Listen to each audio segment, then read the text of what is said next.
got so Assalamualaikum warahmatullahi wabarakatuh. Halo semuanya, perkenalkan saya Salsabila Arifah Rahman, NIM 238420028, Prodi Pendidikan Guru Sekolah Dasar. Video ini dibuat untuk memenuhi tugas mata kuliah Literasi Sekolah Dasar. Kali ini saya akan membedah bab 1 pada buku Filosofi Teras karya Henry Manampiring yang berjudul Survei Khawatir Nasional. Kita akan melihat data nyata tentang apa yang membuat masyarakat Indonesia cemas dan bagaimana literasi kesehatan mental sangat penting bagi kita semua. Langsung saja, ini pembahasannya. Pada bab 1, buku Filosofi Teras, Henry Manampiring melakukan survei ke 3.600 orang Indonesia. Hasilnya, 63% kita hidup dalam kekhawatiran. Artinya, rasa cemas itu normal, tapi kalau dibiarkan, ada biaya mahal yang harus dibayar.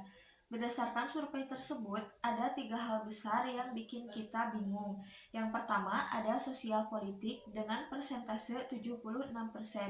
Kita paling takut sama hoax, diskriminasi, dan berita negatif di medsos. Yang kedua, ada pendidikan dan karir dengan persentase 53%.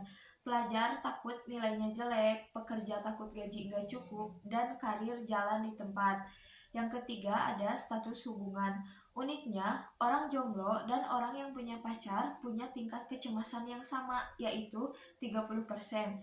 Jadi, punya pasangan ternyata bukan jaminan hidup menjadi tenang. Selanjutnya, kenapa sih kita harus berhenti khawatir berlebih?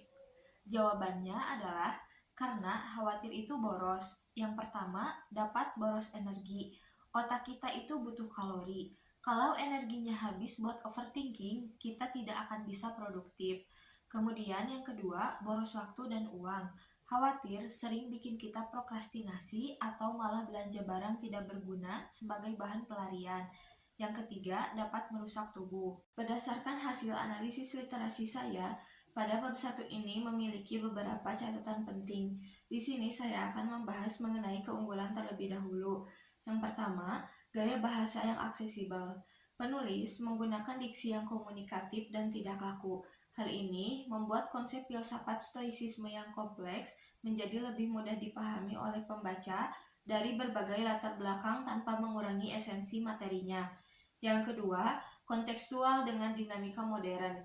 Isi buku sangat relevan dengan isu-isu kontemporer seperti tekanan sosial di era digital, kompetisi karir, dan fenomena gangguan kecemasan pada generasi saat ini.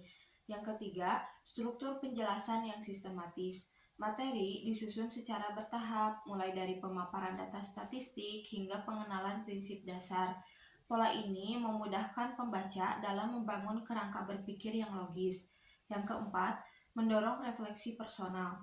Bab ini tidak sekedar memberikan teori, tetapi juga berfungsi sebagai instrumen bagi pembaca untuk mengevaluasi kondisi mental dan pola pikir secara mandiri. Selanjutnya, di sini saya akan membahas mengenai kelemahan pada buku ini. Yang pertama, kedalaman materi yang terbatas. Sebagai bagian pembuka, pembahasan masih berada pada level introduksi. Bagi pembaca yang mencari analisis filosofis yang mendalam, bagian ini mungkin dirasa kurang komprehensif. Yang kedua, dominansi pendekatan praktis dibanding teoritis. Buku ini lebih menitik beratkan pada aplikasi harian dibanding dengan pembahasan landasan teoritis filsafat yang kompleks dan fundamental.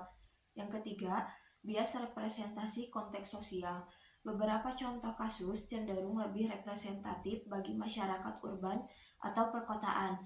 Hal ini menyebabkan beberapa bagian mungkin kurang relevan bagi pembaca dengan konteks sosial atau demografi yang berbeda. Sebagai kesimpulan, pada bab 1 ini memberikan literasi yang sangat baik mengenai urgensi menjaga kesehatan mental di tengah dunia yang penuh ketidakpastian. Dengan mengenali apa yang kita khawatirkan, kita dapat mulai belajar mengelola pikiran kita dengan lebih bijak. Demikian yang dapat saya sampaikan. Terima kasih atas perhatiannya dan semoga bermanfaat.